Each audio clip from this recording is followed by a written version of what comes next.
Halo teman-teman semua. Oke, pada episode kali ini saya akan menjelaskan submateri Java, yaitu yang pertama bagaimana perbedaan antara IDE dengan editor biasa ya. Seperti ini editor IDE dengan editor biasa. Dan juga bagaimana setting path untuk bisa menjalankan Java pada command from seperti ini ya. Jadi bagaimana menjalankan compilernya, juga bagaimana mengeksekusinya seperti itu. Nah, yang berikutnya juga bagian pendeklarasian variabel dan juga konversi variabel seperti apa. Nah, nanti di sana juga akan saya terapkan bagaimana menggunakan suatu fungsi input, yaitu untuk sementara saya gunakan kelas scanner ya untuk menerapkan nilai-nilai ya seperti itu. Untuk lebih jelasnya, mari kita menuju codingan. Oke ya, dalam pembahasan Java kali ini saya akan menggunakan IDE NetBeans ya.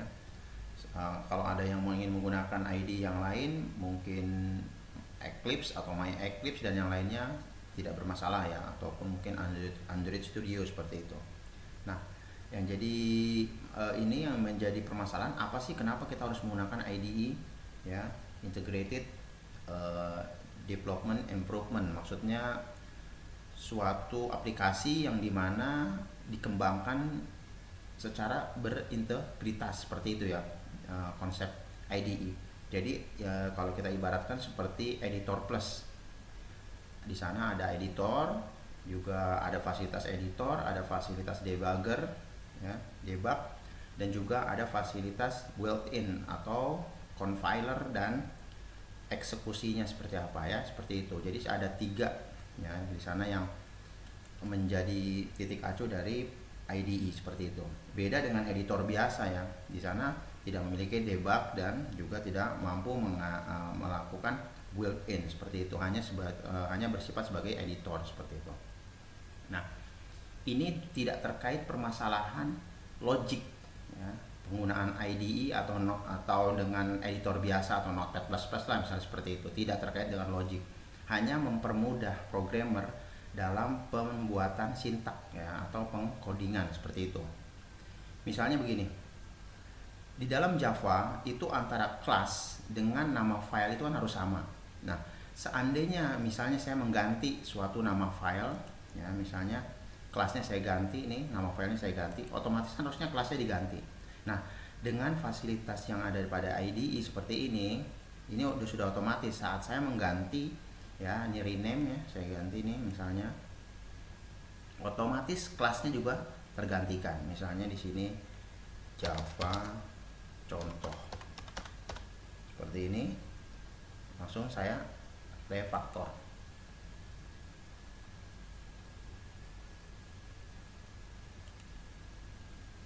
Ini harus lebih besar.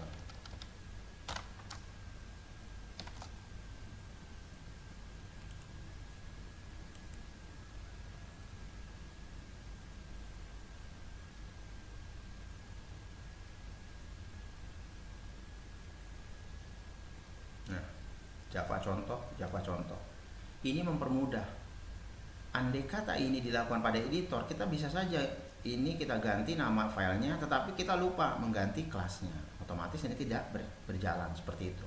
Itu yang pertama. Yang kedua, pada saat saya ingin melakukan compiler dan eksekusi, itu juga ini lebih mudah.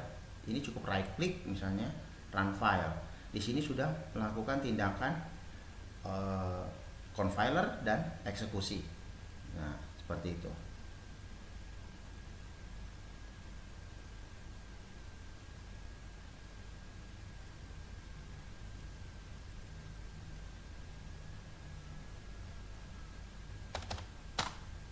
Nah, ya seperti ini. Jadi kita dapat dengan mudah melakukan dalam satu IDE ya, proses debugger, proses editor atau pengetikan sintak, dan juga proses built-in yaitu compiler dan eksekusi. Jadi bisa dilakukan dalam satu rangkaian itu, dalam satu tempat seperti itu ya. Nah, beda dengan editor misalnya begini. Nah, saya akan bandingkan ya antara editor biasa, ini Notepad++ saya gunakan. Jadi bukan permasalahannya bisa atau tidak bisanya, pakai editor Notepad sederhana saja bisa. Ini saya menggunakan Notepad++ ya. Gini misalnya, kelas saya buat contoh.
Seperti ini ya, misalnya saya buat suatu sintak Java seperti ini pada Notepad++ ya, sistem out dan print halo semesta, saya ganti umumnya hello world, saya bikin halo semesta supaya lebih luas.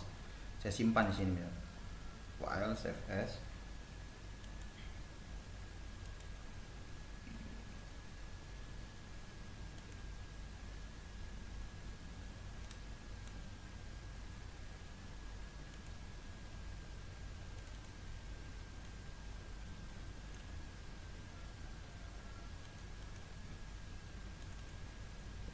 Simpan saya folder Java ya.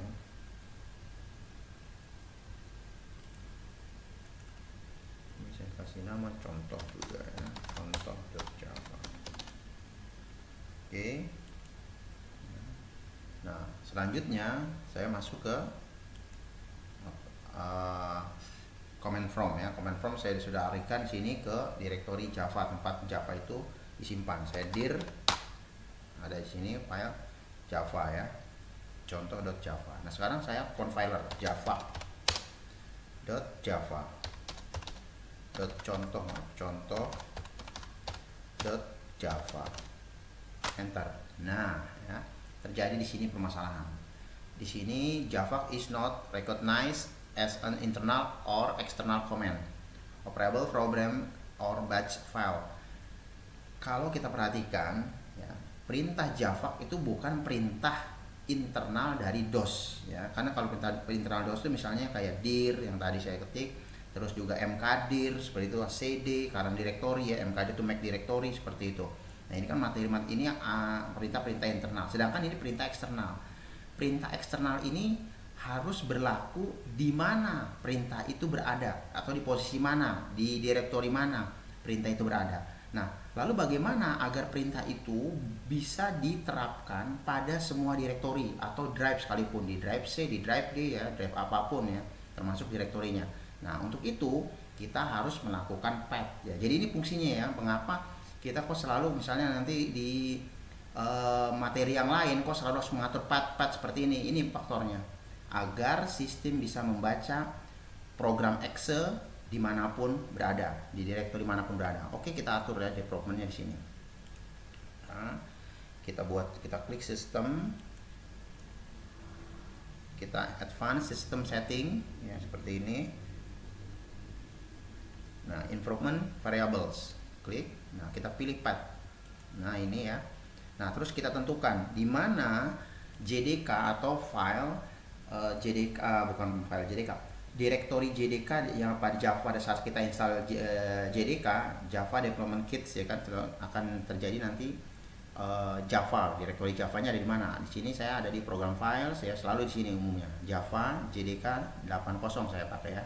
Sini oke, terus klik di area bin maaf. Nah, sudah gitu kita right click, copy address as text seperti itu. Nah, di sini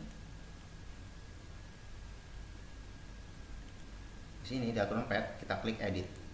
Nah ya, setelah itu di akhir ini bin titik koma kontrol paste. Oke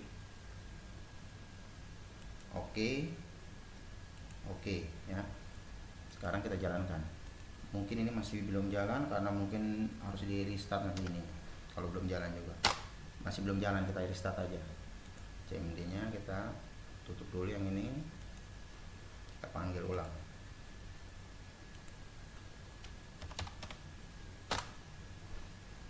Oke, D.2. Nah, ini pindah direktori cd D.2 Java. Oke ya. Nah, sekarang baru saya instalasi compiler Java contoh.java.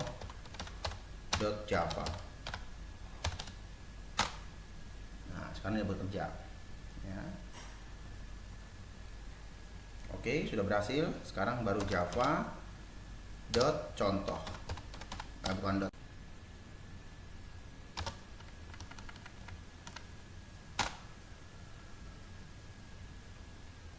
Nah ya, halo semesta. Perhatikan di sini ya. Sekarang saya tunjukkan. Jadi pada saat compiler itu sudah terbentuk yang namanya Java class ya, Java yang nantinya bisa untuk dieksekusi dengan perintah Java. Ini kita lihat.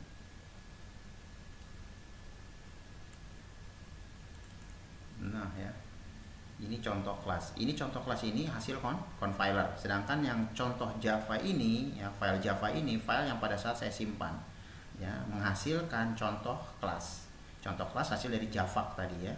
Nah setelah itu Java kelas yang inilah yang dieksekusi oleh perintah Java, yang Java contoh ya. Maka itu tidak menggunakan konsep .java lagi, karena yang dipanggil bukan filenya lagi, melainkan kelasnya ya, Java contoh.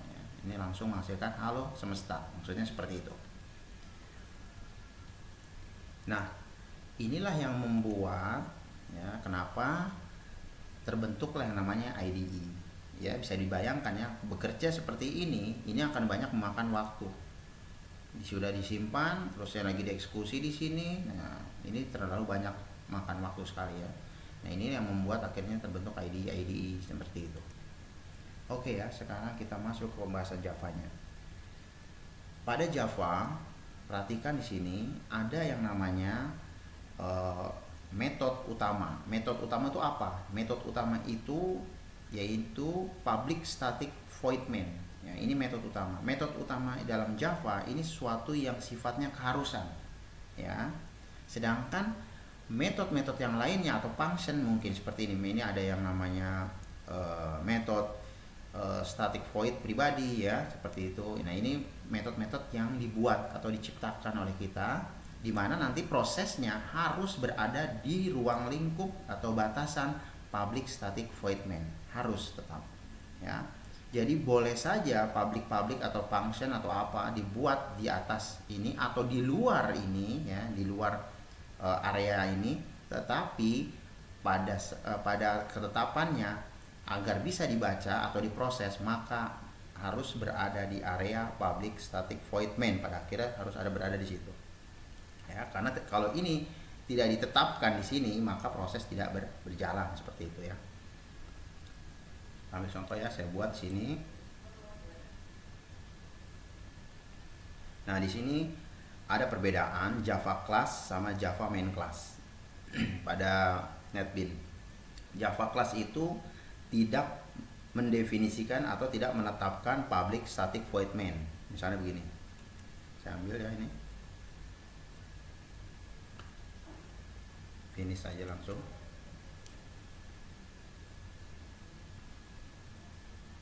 Nah ya, sini biasanya umumnya hanya bersifat untuk menciptakan metode-metode ya, metode-metode atau mungkin menciptakan OOP ya, tanpa harus melibatkan public static void main seperti itu. Jadi menciptakan objek tersendiri, kelas tersendiri ya sini. Nanti pada akhirnya mungkin akan diperuntukkan untuk bagian eksekusinya, karena pada bagian eksekusi harus ada yang namanya Java static void main seperti itu ya. Kalau tidak ada ya berarti tidak bisa dieksekusi seperti itu. Nah di dalam NetBeans kalau Java class tidak melibatkan Java public static void main. Sedangkan ya pada Java main class ya, ini main class. Ini saya ambil main 2 langsung finish. Nah ya, ini ada yang terkait public static void main ya.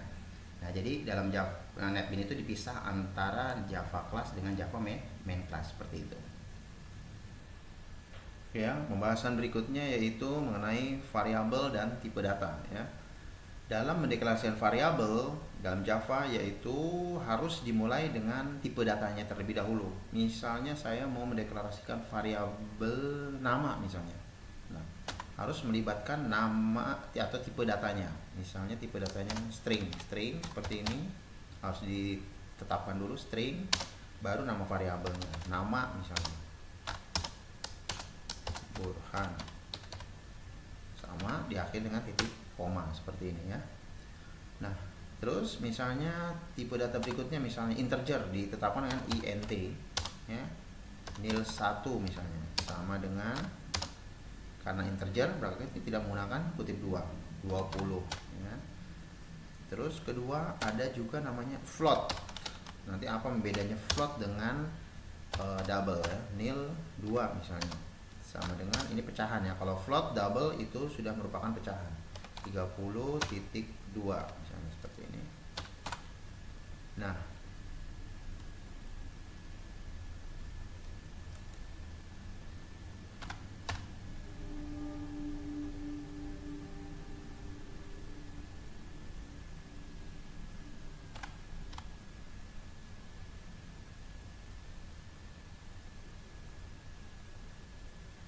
sini ditetapkan kenapa tidak menggunakan double ya di sini. Nah, bedanya double gini ya, double itu dimulai dari 0. Nah, begini ya. Jadi kalau double dengan float, kalau float itu terbatas hanya mulai dari 1 titik berapa, koma berapa misalnya 1.0 misalnya 1.1 dan seterusnya. Tetapi kalau double itu ranknya lebih luas, yaitu dimulai dari 0. Maka ada peringatan tadi di sana kenapa gunakan saja double, jangan float gitu ya. Jadi di dalam Java float dikalahkan oleh double, maka penggunaannya yang tepat harus menggunakan double. Itu permasalahannya, kenapa tadi errornya seperti itu. Nah, terus char misalnya, char karakter ya di sini, teks lah misalnya, st misalnya, sama dengan, nah bedanya karakter dengan string, kalau karakter menggunakan kutip 1, nah seperti ini ya, tidak menggunakan kutip 2. Jadi kalau string menggunakan kutip 2, terus kalau karakter hanya menggunakan kutip 1 seperti itu. Terus juga ada yang tipe data null atau kosong. Nah, misalnya di sini string st2 misalnya, sama dengan kutip 2. Nah, seperti ini. Ini menandakan tipe data null atau kosong ya, seperti itu. Oke, sama halnya aturan-aturan penulisan variabel itu sama halnya dengan bahasa pemrograman lainnya ya, sama di Java juga tidak boleh dipisah dengan spasi seperti itu. Juga tidak diperkenankan angka terlebih dahulu, misalnya 9 nama tidak. Kalau nama 9 nggak masalah ya, jadi tidak boleh dimulai dengan angka. Terus juga bisa digunakan pemisahnya dengan menggunakan underscore ya, seperti itu. Yang umum sering saya kupas pada bahasa pemrograman lainnya ya. Jadi sama prosedural penulisan variabel ya. Oke, sekarang variabel-variabel ini harus ada di tatanan public static void main ya.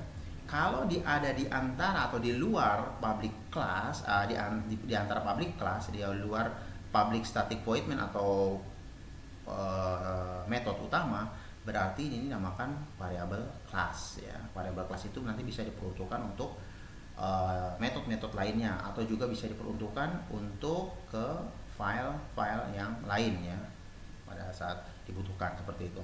Tapi kita belum kupas permasalahan metode atau function ya pada Java sih. Sekarang saya akan kupas masalah variabel terlebih dahulu. Nah, sekarang setelah ini kita buat, maka ini perlu dicetak ya.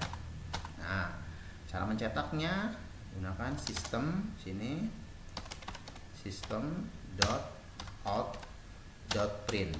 Apa yang membedakan print dengan println? Println itu membuat suatu perintah saat dieksekusi langsung pindah baris. Jadi println itu pindah baris, kalau print tidak pindah baris, seperti itu ya. Jadi println langsung pindah baris. Println ya, sini misalnya saya buat namanya, Nah, titik 2. Nah, untuk mencetak suatu variabel maka dipisah dengan tanda plus seperti ini, baru tetapkan variabelnya itu nama misalnya. Ya, kita simpan di sini, langsung saja kita run ya. Karena berhubung di sini sudah banyak file ya, agar kita tidak terlalu repot ya, kita langsung right klik di sini. Ya, langsung run file.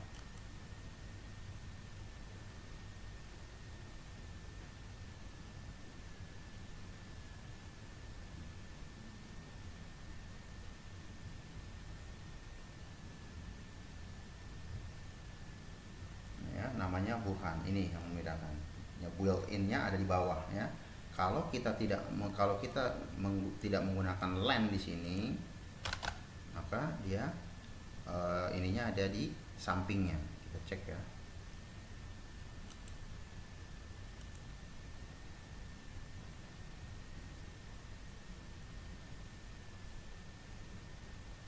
Nah, ini ya. Jadi namanya Burhan, langsung build successful seperti itu. Tapi kalau ada len di sini langsung pindah baris. Ada juga yang menggunakan printnya di sini print, tetapi pindah barisnya kita gunakan seperti ini misalnya plus backslash n ya, backslash n seperti ini.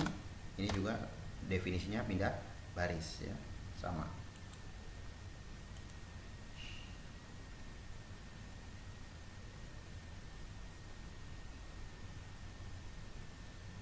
Nah ya, jadi backslash n sama dengan print len ya, seperti itu. Oke, sekarang sudah jelas ya pemisah dari suatu pernyataan standar atau statement dengan variabel, yaitu dipisah dengan plus seperti ini. Nah sekarang bagaimana kita melakukan suatu konversi ya, konversi nilai. Misalnya melakukan konversi nilai dari string menjadi integer, atau kebalikannya dari number atau angka menjadi string, seperti itu ya. Misalnya sekarang saya mau konversi begini, misalnya ada dibuat string. Nah ini dulu, saya mau konversi nilai nama ini, angka ini menjadi string ya. Supaya menjadi string, maka untuk konversinya seperti ini, string dot value of. Nah seperti ini. Sini kita tetapkan misalnya nil 2. Nah, otomatis sekarang kalau sudah seperti ini, berarti nil 2 ini nilainya bukan lagi double, melainkan string ya, sudah tidak bisa dijumlahkan lagi ya, seperti itu. Tidak bisa dikalkulasikan lah ya. Jadi karena nilainya sudah berupa string ya. Jadi konversi dari number, apakah itu integer atau double ya, menjadi string seperti itu, string dot value of. Nah sedangkan kalau konversi dari string menjadi integer atau double, maka harus melibatkan nama integernya disebutkan atau double-nya disebutkan ya, tipe datanya. Misalnya begini, int total sama dengan misalnya, oh jangan ini deh, ini saya kayak buat di sini string dulu, string angka 1 misalnya 20 ya, string angka 2 sama dengan 30. Nah, ini akan saya jumlahkan ya, int total. Tidak mungkin ini kita lakukan begini, angka 1 plus angka 2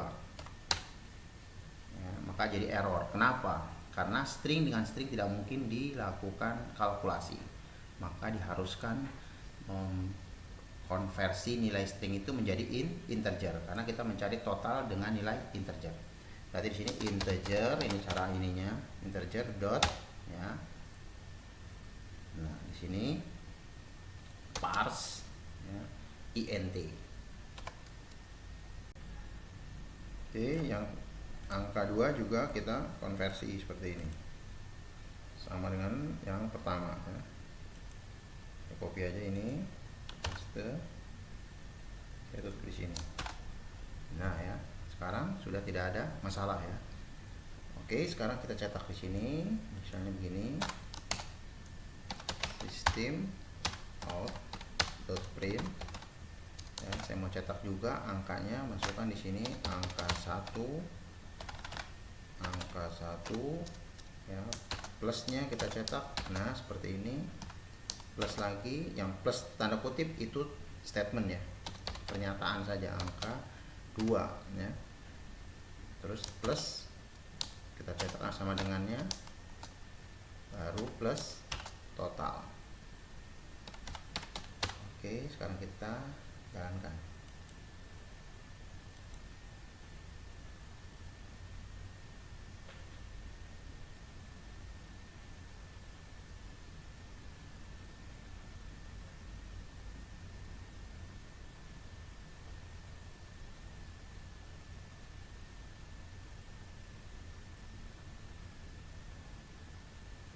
Nah ya, 20, 30 sama dengan 50 ya. Ini karena saya tidak menggunakan print line ya. Di sini boleh print line atau tadi backslash n. Oke ya.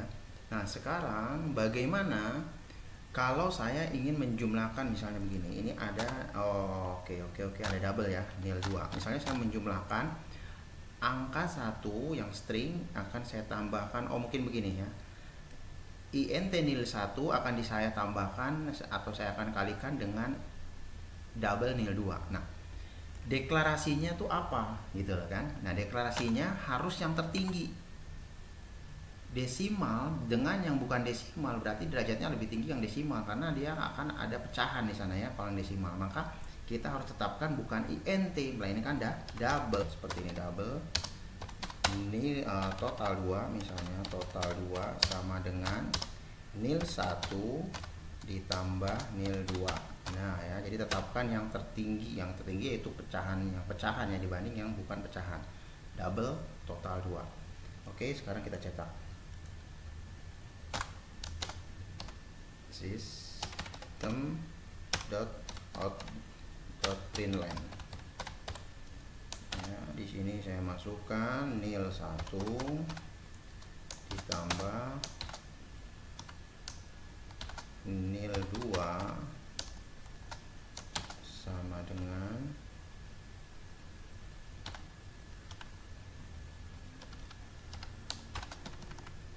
plus total 2. Oke, sekarang kita simpan, kita run ya, run file.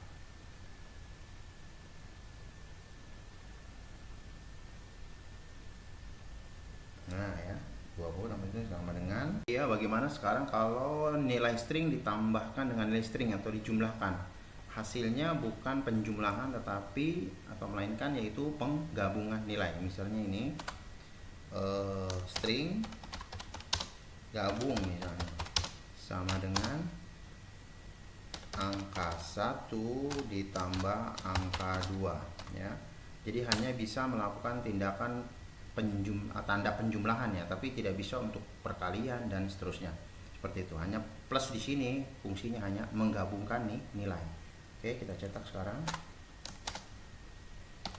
System.out.println ya. Gabungan antara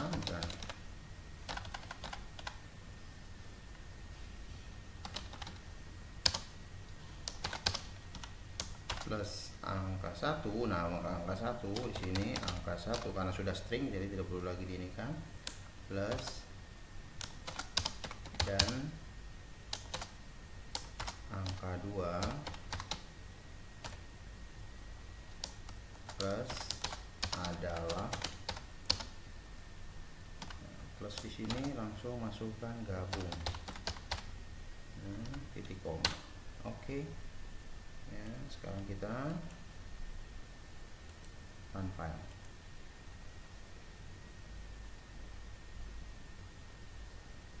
Nah ya, gabung antara 20 dan 30 adalah 20 30 seperti itu ya. Nah, sekarang saya akan coba untuk contoh saja ini ya, dan saya akan coba bagaimana penerapannya dengan input ya, dengan menggunakan saya menggunakan kelas scanner dulu sini. Import java.atil.scanner. Ini dia. Oke.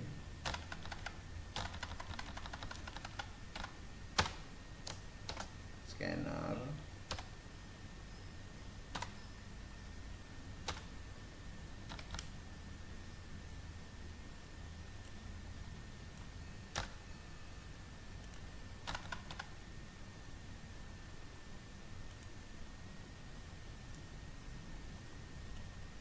Sekarang saya tetapkan dulu karena dia merupakan ini apa namanya kelas ya. Saya akan buat objek dulu, objek scannernya dari kelas scanner, yaitu misalnya saya buat scanner, kita membuat objek ya, KB misalnya, TS lah misalnya, sama dengan new scanner system.in. Oke, seperti ini. Nah, sekarang saya masukkan nilainya, system out.print ya, print len, print aja di sini, print nilai 1 misalnya. Oke, buat variabelnya di sini setiap input bernilai string, maka di sini harus ditetapkan dengan string ya. Kalau mau dijadikan integer berarti harus dikonversi seperti itu. Kalau misalnya di integer nanti salah satu saya buat menggunakan integer ya. String nilai 1 nilai 1 misalnya sama dengan ya, kb ets dot next line. Nah, seperti ini. Nah, ya, jadi pindah garis berikutnya. Nah, sekarang saya buat lagi sistem, ini saya copy aja.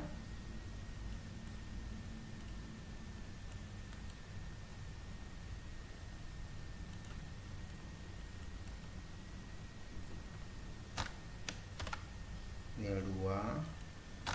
Nah, bagaimana kalau sekarang saya mau konversi di sini? Jadi tidak string lagi, di sini integer misalnya saya buat ya. Terus ini nilai 2. Nilai 2 sama dengan dari integer dot parse ya, int di sini. Nah, di sininya masukkan ts dot next line.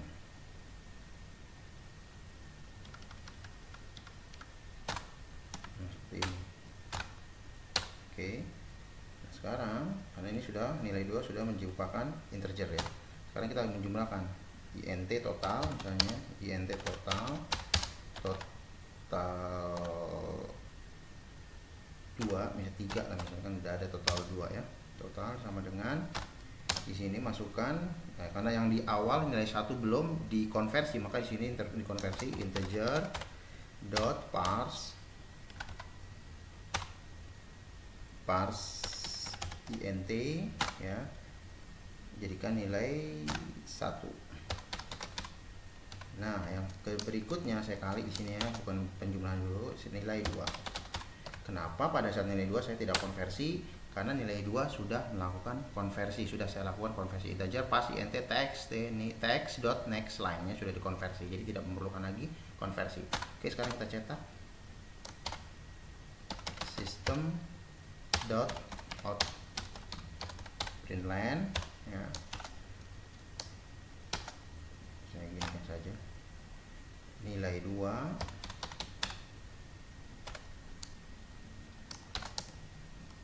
tanda X ini kali ya,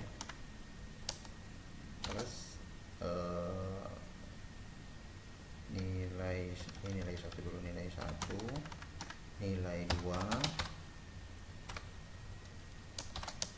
sama dengan total 3. Oke ya, ini 1 kita jalankan.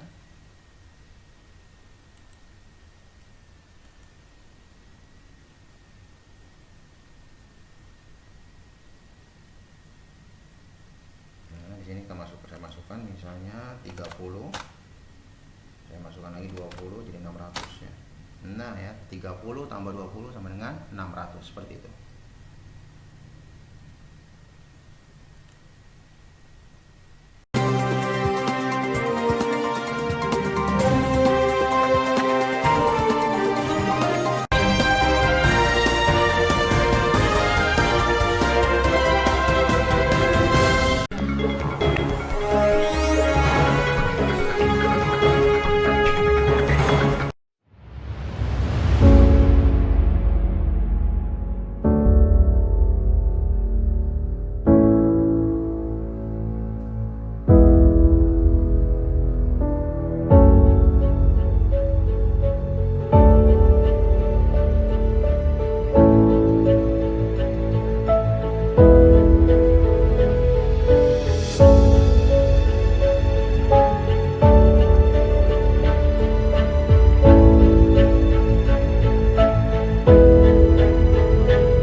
Tunggu episode berikutnya. Jika video ini dirasa bermanfaat, silahkan di-share. Dan bila ada kata yang salah, mohon dimaafkan. Terima kasih.